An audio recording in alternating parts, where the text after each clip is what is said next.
This first video was captured in the middle of the night at an apartment complex in Toledo, Ohio. The doorbell footage shows a man knocking on the front door with what looks like a firearm in his waistband. Now, the owner of the apartment didn't recognize the man, so she would question who it was. The unknown man would simply respond with "It's me." The homeowner would then further question his response, but rather than clarifying, he would simply give away through the front door.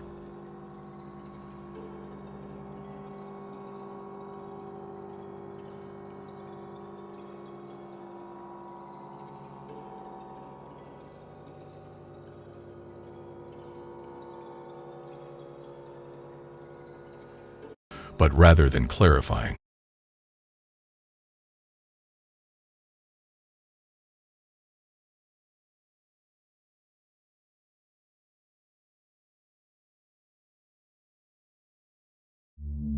As I grew increasingly anxious, curling my hair, my eyes darted to the clock. Cassie, my roomie, lay sprawled on the bed as she scrolled through the reels. Okay, how well do you know him? She asked with a frown. I rolled my eyes, assuming she's just jealous. The Uber was downstairs waiting for me. It took me 20 minutes to reach the date location, a cozy cafe next to the highway. Once I stepped in, I saw Ryan in his black attire at the only empty table amidst a sea of couples in the cafe. I smiled, admiring his punctuality, a real rarity these days. Did I keep you waiting? I asked, but now I felt seated.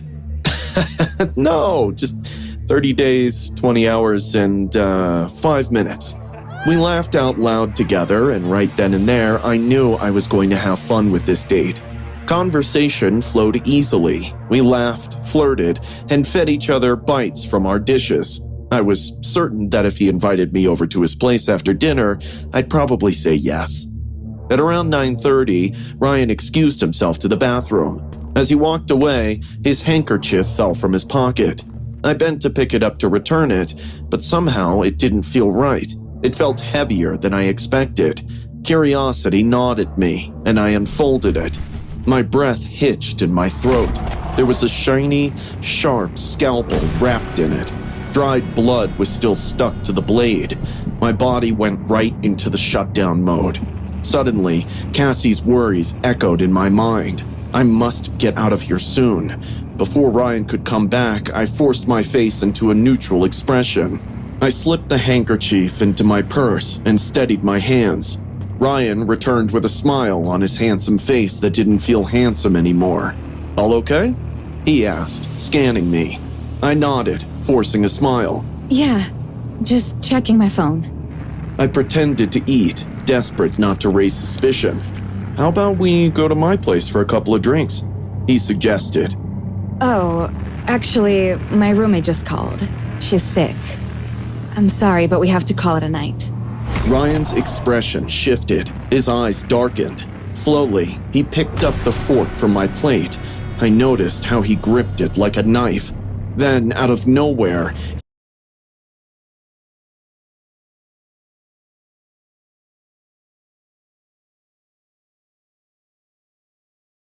he flattened his free hand against the table and began playing five-finger fillet. He was stabbing the fork between his fingers at an alarming speed. With every stab, his face turned scarier, nostrils flaring. The cafe's noise blurred into the background as I honed in on his rapid, erratic movements. The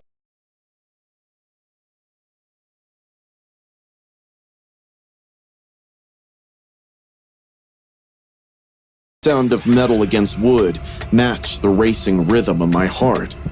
Ryan? My voice was barely above a whisper. What are you doing? He didn't answer. The fork struck faster. Stop, stop, stop. Ryan, stop it! It's not funny! His breathing grew heavier. Then, suddenly, his bloodshot eyes locked onto mine. A muscle in his face twitched. His pupils were dilated. Wild. Still maintaining eye contact, he continued stabbing with inhuman precision. The tension coiled inside me, suffocating. I couldn't watch it anymore. It felt like any point he will stab his.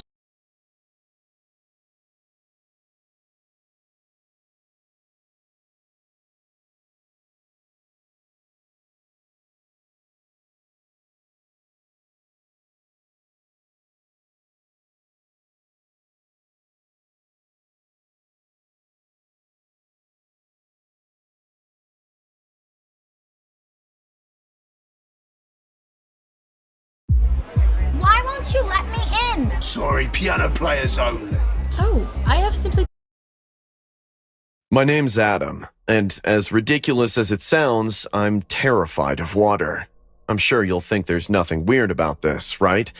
In fact, it is, because I'm not only afraid of rivers, oceans, or seas, but I'm also afraid of lakes, swimming pools, and even bathtubs. Although I was very vocal in expressing my fear when I was a kid, no one seemed to care. I still remember the day my fear intensified, the day I almost drowned. That day, my dad took me and my brothers to a water park. I didn't want to go, but my brothers couldn't stop talking about the water park. Dad, can I stay in the car? I don't want to go in there. I don't like water parks. The answer's no. Your brothers wanted to come here, so I brought them here. But I'll have a hard time, Dad. I don't want to come here. You're not the damn center of the world, Adam. This is my only day with you, so don't ruin it for me or your brothers. At the end of the day, your mom will come looking for you, and you can both talk trash about me all you want. But Dad... End of discussion. Saying this, my dad just kept walking, ignoring me. When we went to the locker room, we put Adam to... And who asked you for your opinion? Adam, come here, now! Yes, Dad. With every step I took, I felt the cold water creeping up my body. I was terrified. I didn't want to take another step. Look at your face! How come you're so afraid of water? You're here and nothing happened. So stop being a crybaby. Not for nothing, I didn't have daughters. Yes, Dad, you're right. It's just water. I won't be afraid of it. Adam, you don't have to do this. No, it's okay. I'll stay. The minutes passed and I was trying to move, trying to make this nightmare a little bit more bearable.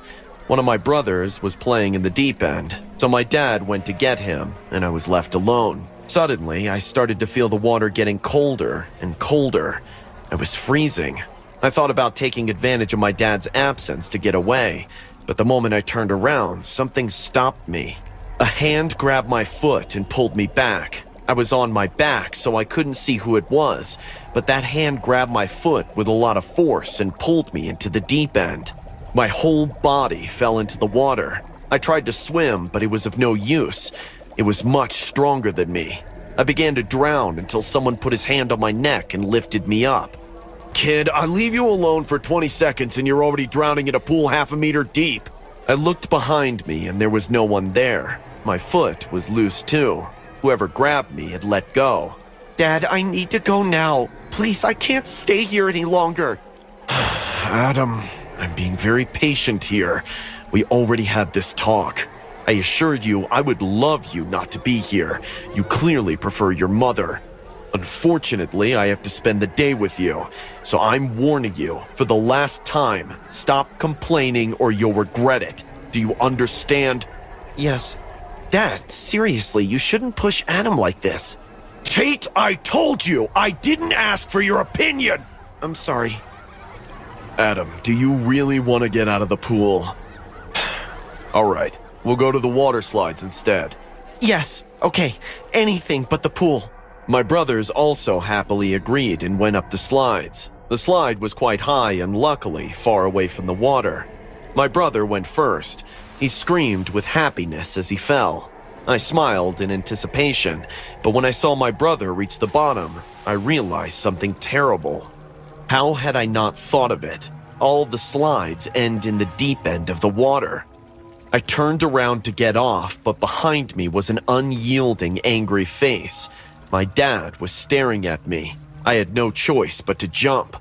I slid down at full speed with my eyes closed. The ride lasted a few seconds, which felt like an eternity. I fell into the water and my brother was nowhere near. He was already reaching the surface. I started to swim towards him to get out of the deep part of the pool, but again, something prevented me to do so. Someone grabbed my foot again, a hand coming from the bottom of the water. I struggled to swim again, but as before, it was useless. That which was underwater pulled me down and I panicked. My whole body was underwater. I moved my hands everywhere, trying to get out of the situation.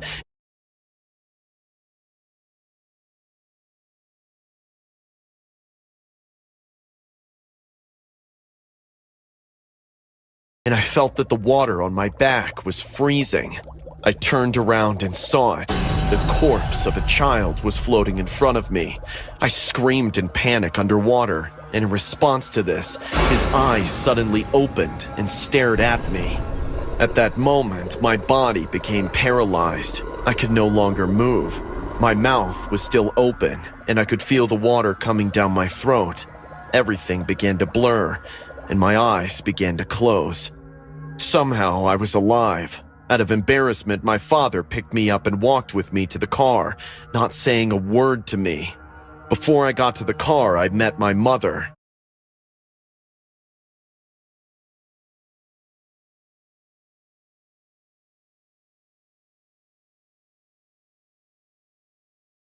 Who arrived.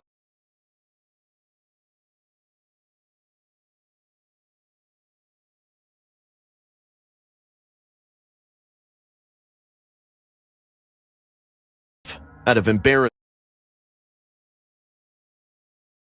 and I could feel the water coming down my throat. Everything began to blur, and my eyes began to close.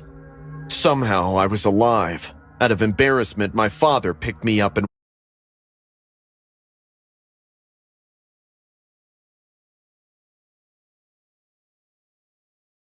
walked with me to the car, not saying a word.